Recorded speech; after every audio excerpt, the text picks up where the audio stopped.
U vašoj kući se nalazi sve što vam je najvažnije. Ali čak ni tu nije uvek najsigurnije. Zaštita porodice i imovine suština je osiguranja. Prava vrsta osiguranja pruža sigurnost i u nepredvidivim situacijama.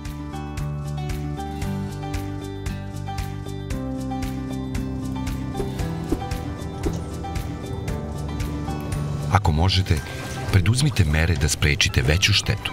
Na primjer, zavrnite ventil u slučaju poplave, zamenite oštećeni deo. Sprečite dalji nastanak štete, ali ne sanirajte njihove posledice pre dolaska procenitelja. On treba da utvrdi tačan uzrok i obim oštećenja. Požar, eksploziju, provalnu krađu ili razbojništvo morate prijaviti MUP-u.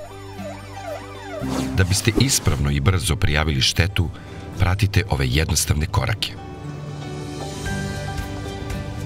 Pozovite Generali osiguranje Srbija ili posetite najbližu Generali poslovnicu.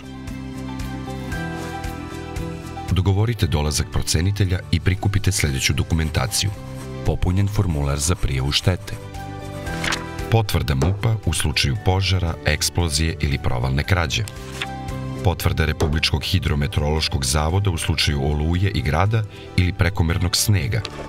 Popis ukradenih ili oštećenih predmeta sa računima o nabavci, ukoliko postoje. Kartica tekućeg računa osiguranika.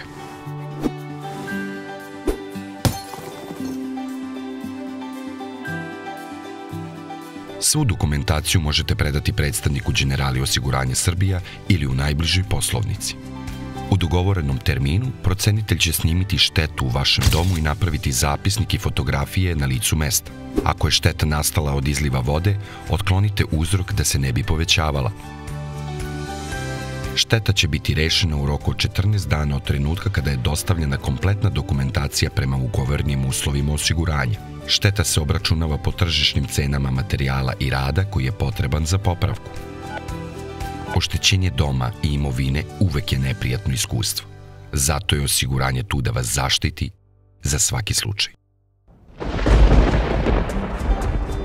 Za više informacija posetite sajt Generali osiguranja Srbije.